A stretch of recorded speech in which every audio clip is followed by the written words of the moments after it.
Good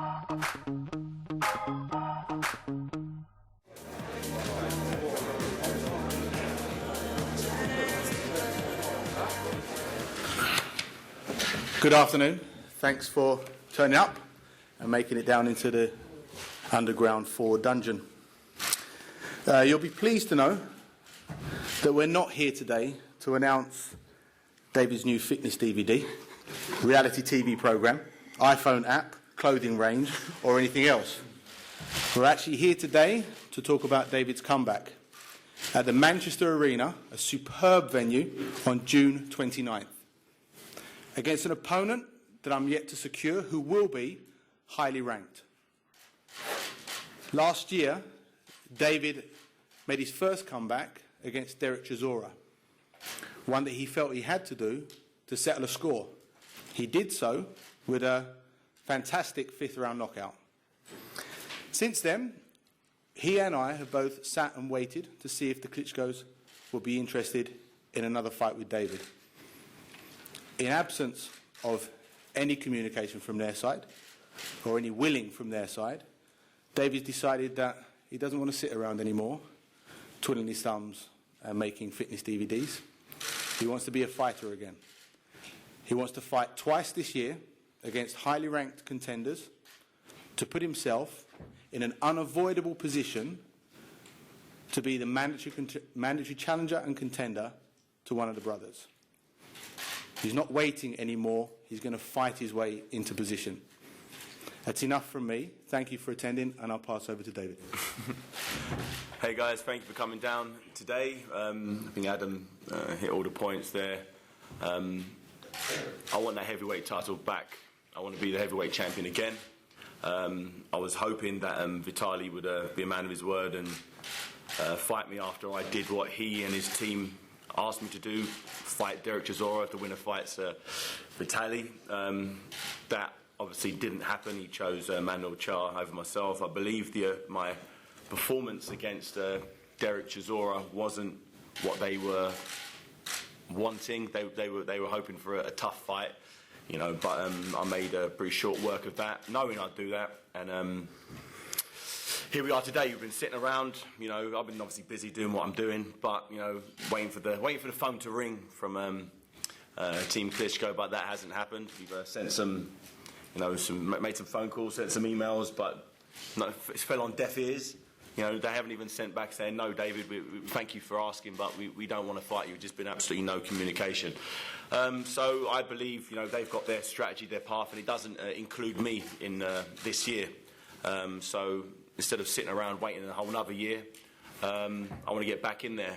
And the Manchester Arena is a venue which, you know, I've had great nights at. You know, John Ruiz, Audley Harrison, my 2 heavyweight title defences were both at the Manchester Arena, and you know, packed out house, both of them, and it was they were great nights. So I want some of that. I want some of that again. The fans all over the world, wherever I travel to, people want to see me back in the ring. They say, when you back? When can you see you back in the ring, fighting your haymakers? Well, June 29th, they'll be able to see me do it, and I'm happy to be back. I'm happy to be back in proper training, and I want that heavyweight title back, and I will get it. You know, whenever I've set a target for myself, I've always achieved it in life, and this situation is going to be no different. You know, we've got two heavyweight champions who both don't look very interested in fighting me. They're fighting other guys who I believe are, you know, inferior to myself, who don't have the name brand that I bring, don't have the viewing figures that I bring, and money. So that tells you that, you know, it tells you, in my opinion, what they're in this game for. But, you know, good luck to them. They're both great champions, and I want to put myself in a position to take that title. And I'm happy where I am, and I'm really looking forward to getting back in there and putting on a great fight for my British fans. There you go. And breathe. Tickets for June 29th are on sale as of now from the website eventum.co.uk. Open to the floor now. Any questions for David? David, can you see as possible opponents for your forthcoming Pardon? A possible opponents, I'll leave that to Adam. There's five that I'm talking to at the moment. All of them ranked in the top 15. 4 of them unbeaten. It'll be someone who will, ideally, our styles will gel. I want someone who's going to throw punches. I don't want to go out there against someone very defensive. I want to get out there and put on a good show. And I think I'll leave that down to Adam to get the right guy in. Will you be promoting it, David? Yes, Haymaker Promotions will be promoting the event. Have you a TV deal? No, there's no TV partners. I'm sure that somebody will broadcast it, but the most important thing for us was to secure the venue, now get the opponent, and for David to fight. He's had a lot of fans over the last year borderline harassing him, wanting him to fight again, and I get some of it as well. And he's made the decision. He's waited around. He's been champion, and he's got that celebrity status. But now he wants to be a fighter, and as his coach, I'm excited about that. So as long as we've got the venue, the crowd, and an opponent, we're happy. Are any of those 5 opponents you're talking to British fighters? No.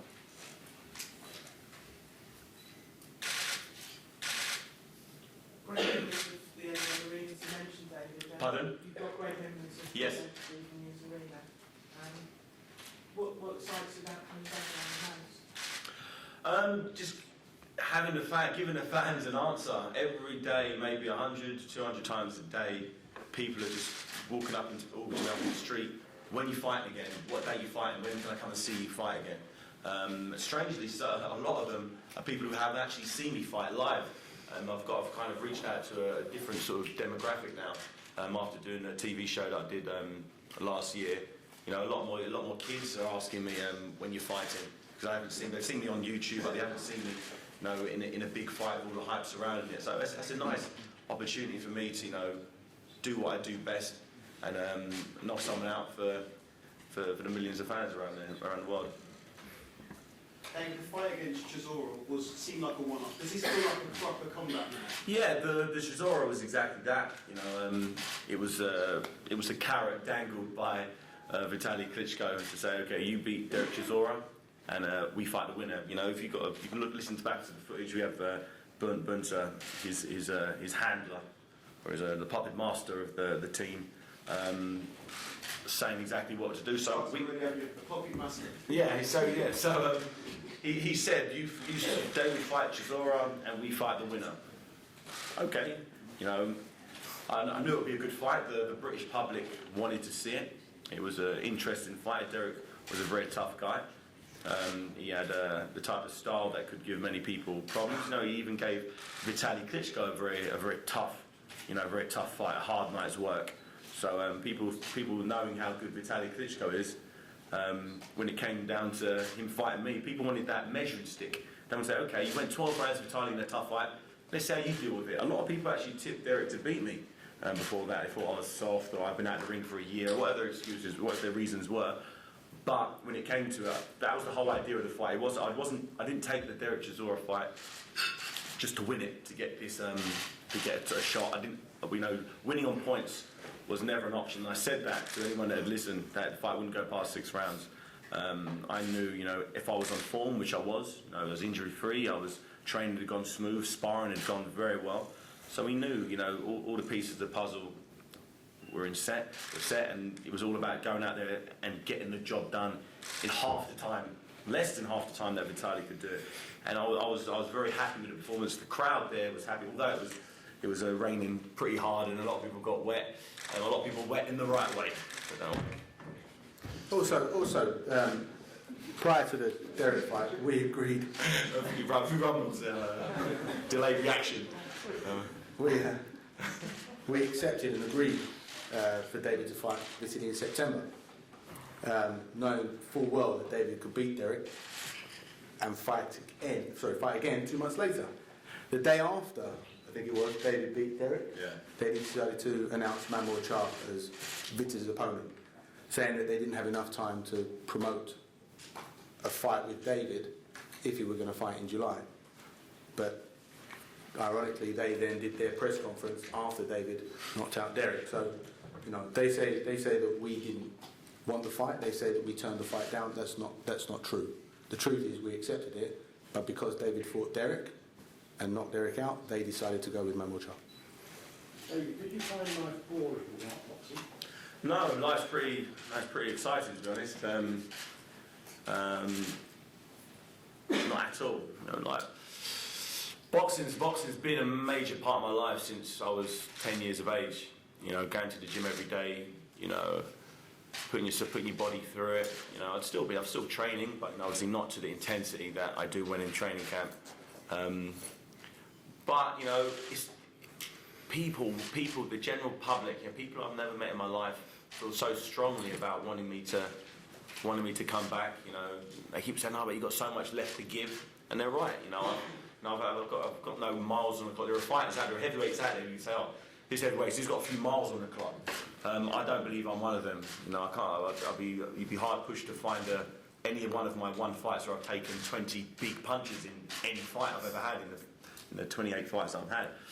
I'm healthy. I'm happy. I'm in a place where I believe I'm a couple of fights away from putting myself in that unavoidable mandatory position to one of the Klitschko brothers. Whether once I am in that mandatory position, whether they fight me or not, then it remains to be seen. But it will then put the spotlight on why they're not fighting me. Instead of they can say through their press releases and through Bunter saying, "Oh, we're doing this, we're ducking that, the contract term this." They keep trying to spin the public perception of the fact that I'm somehow ducking them, even though that's all I've been trying to do since I've won my cruiserweight unification fight against Enzo Maccabi. All I've done is bark on about how I wanted to win the heavyweight title and unify the championship. So I'm here. I think the people who know anything about boxing know I'm in it for the right reasons, and I don't have to box. That's the difference between myself and a lot of the other heavyweights out there. A lot of other heavyweights have to fight to pay the mortgage, to pay the bills. I'm a fortunate case where I'm in it because I genuinely want to do it. I don't need to do it. I want to win that title back. And I think it's a position that I'm very comfortable with and happy, and I'm willing to put my body through the pain of a hard training camp to secure this fight. What's your gut feeling about Vitaly Klitschko? Do you think he wants to box again? I think he wants to fight me, but I think the people around him don't. I think his coach, I know for a fact his coach doesn't want him to fight me. I know there's been a lot of money invested in him to be the next mayor of Kiev, and if he has a fight against myself, and let's just say he was to be knocked out or he was to be beaten in any way, shape or form, that would harm his political aspirations. He won't be the big dominating force that he's recognised as in Ukraine. I don't believe that's I don't believe it's him, but I think he's allowing his people to manipulate his career. He likes to make out that he's in charge, but I know Bernd Bunter, has the final say. And if you watch the press conference back when I was directing questions at Vitaly after his fight against Derek Chisora, Vitaly Klitschko didn't say a word. It was all Bernd Bunter that was answering for him. I always back in the day, a couple of years ago, I thought Vitaly was the man. I thought he made the decisions. He was running the show. But as time's gone on, I've kind of realised that he's the puppet, and his team are the ones who are pulling the strings. And I'm hoping that maybe he puts his foot down one day and says, "No, I'm the fighter, I'm the man. I've generated you guys all this money. Let me have a fight for myself, for my legacy." And there's nobody else out in the heavyweight division other than fighting his brother, which he's clearly said he's not going to do. I don't believe there's anybody else out there in the world that could give him that legacy fight that I know he desperately craves, because he hasn't had that. The biggest fight he's had is against Lennox Lewis, and he lost. So if he wants to go out there and become the mayor or the president or whatever it is in his political career, I believe, if looking from his side, a victory over me would be the best way to go. But unfortunately for him, I punch back, and I punch pretty hard, and I don't get hit that much, and I'm young, and it doesn't really match up to his qualities at the moment. If you're going to fight twice this year, do you think you're a better fighter in a ring more regularly? I'm not the worst fighter, that's for sure. No, I've never been a big believer in the whole ring rust reason. When after people box poorly, they say it's because I haven't boxed for too long. I understand it; it makes sense. You know, you need to get in there and go through the motions. But then looking at my career, some of my good performances have been when I've been in the ring regularly. You know, 2 or 3 months. I remember fighting Jean-Marc Mormec for the undisputed cruiserweight title, which was a tough fight. And how long after was the fight as American Ali? And I was that? A couple months? 3 months? 4 months. 4 months. Yeah. 4 months later, I boxed to unify the titles. 4 months for a heavyweight is a long time. So I believe if training goes well, isn't it? I will be a better fighter for it. It won't harm my my chances of performing at my best by fighting twice in a year. It sounds crazy saying that, doesn't it? Fighting twice in a year, I think it will benefit me. As if you look at my schedule thus far in the last couple of years, it's been fighting once a year, and but I've been sharp. I haven't turned up for any of those fights, you know, out of shape or timing way off, getting hit with loads of shots. You know, I'm a big believer in, you know, speed and timing and reactions. If in sparring, if I'm getting good quality sparring, then I seem to translate that into the fight very well. Adam, did you not look for London, did you? Or just couldn't get one? It wasn't that we couldn't get one. There's two factors that made us, well, 3 that made us decide the end. Firstly, we have a really good relationship with them from before. Secondly, David's profile and celebrity status means that he has an equal amount of fans all around the country. And thirdly, the size of the venue. Because Manchester can hold 19,000 and it's as close to the centre of the country as we can get a venue like that, all of the reasons made it perfect sense to go back to Manchester. Good memories of Manchester. Great facilities, great buzz in the arena, and I'm looking forward to getting some of that back. Having another great night down there. Can I just ask if that 2 fights process is both signed with the Manchester arena for this year, or could you look elsewhere? No. We have an arrangement for the Manchester arena for June 29th. But like I said, we have such a good relationship with them that we didn't consider other venues anyway. We went straight back to them this time, and there's a very good chance that will happen again. They would certainly be the first people that we speak to. Adam Booth, have you any inkling or ideas of fights will be on the undercard? No, not yet. No, first thing I've got to do is get an opponent for David. Could you just outline when this decision was actually made between the two of you to make this comeback? Were you drunk or sober? It was when he was talking about his second DVD, fitness DVD. Enough's enough, Dave. About a month ago. I didn't believe him. I made him keep saying it for a month before we got here today. I think it was when the reality of the fact that Vitaly, the lack of communication. You sent someone an email in the past, whether it's that they've taken pleasure in saying no, we don't want to do this, we're K2, we do. They love that, but when you get nothing back whatsoever, okay, they don't want to show their hand whatsoever. So why wait around and stagnate? You don't have to. When there are plenty of heavyweights willing to be beaten up, but they may go. Dave, Maybe not willing, but been put in a position to be. if it goes your way and you get the fight you want and you win it, how long do you see yourself in the game? Until I win the title. I believe if the fight doesn't, if I can't get myself into a mandatory position, this year, I'll be surprised by one of the governing bodies. I'll be very surprised, and if I do become mandatory, I believe next year, and I've set myself 2014. Realistically, ideally, if a fight happens later on in the year, great. But you can't rely on someone just giving you a shot, particularly when I've had the form I've had of late. No champion, or particularly the Klitschko's, want to just free up the opportunity. I'd rather fight someone like whoever he's fighting. Who's he fighting next? Which one? Vladimir. Vladimir's fighting a guy who was his sparring partner, I think. I don't know, what's his name? Never heard of him before. Let's look at that. Pardon? Francisco Pianeta. There you go. There you go. Frank Jones, You just international Googled that, didn't you? You just Googled it. You'd have to see a phone in your hand. You Googled it. Anyway, so that's so they'll rather fight fights like that who you've got to Google to find out who the guy is. Is that one of his sparring partners? It was one of his power runs, yeah. Okay, so yeah, but it's easy, mate. It's easy money. It's easy money for them. I understand why they're doing it. It's just a shame that you know, RTL don't put their foot down and say, "Come on, guys, give us some value for money here." But obviously they don't, and they're happy with the Klitschko's sort of churning out the usual stuff they do. This heavyweight boxing and heavyweight championship boxing should be exciting and it should be fun. That's what it's got to be, exciting and fun, not controlling and dull and predictable.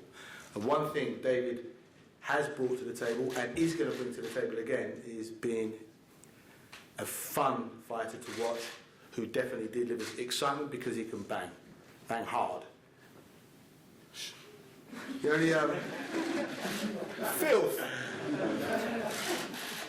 You know, he's gutted, like I am, about the way that he performed against Vladimir, and he knows that he's so much of a better fighter than that, and he's proved he's a much better fighter than that throughout his career, fighting in different styles, taking risks constantly, and delivering a very high knockout percentage. I don't know a heavyweight ranked in the top 10 that has a better knockout ratio than David. There's a couple, but they haven't really fought anyone.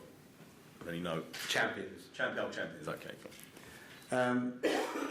It's going to be fun. It's going to be exciting. I wanted him to retire at 30. He did. He then retired at 31. What's the maximum amount of comebacks a fighter's made? If he doesn't get a shot at Klitschko, maybe he can go for that one. David, you might yourself think that if you've done this in the first place after you've lost to Vladimir, that you could be here already? If you'd gone the mandatory route straight away? Possibly. You know, you never know. You know.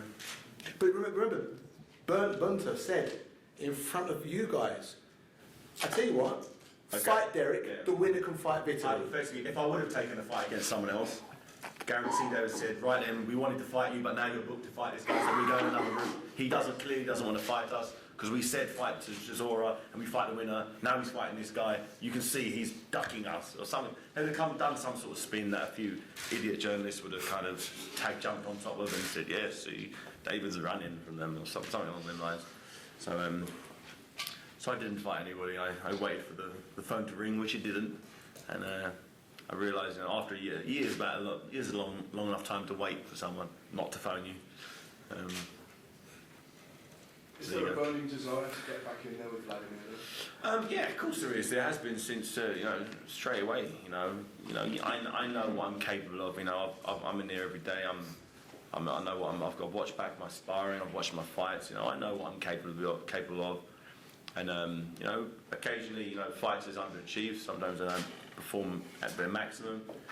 No, it's one of those nights. Very, very rarely does that happen with me. And I never anticipate having a bad night and not getting it right.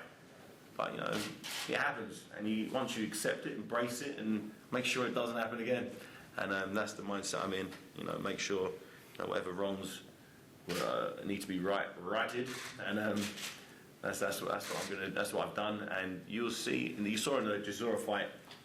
That was the old haymaker, as everyone was saying, was back. And you'll see once again, whoever the unlucky soul is that's going to be left in the ring with me on that first bell in the Manchester Arena, you'll see some more of that magic. Any more questions? Thank you for that. What we'll do now is I'll speak to John and Elliot, and we'll arrange firstly the Nationals, the dailies, and then we'll get the Sundays, and we'll sit down and do. David will spend time with all of you. If you want the interview, if you can just be patient, we'll make sure that we do everybody. I've just got to organise it in the right manner. Thanks very much.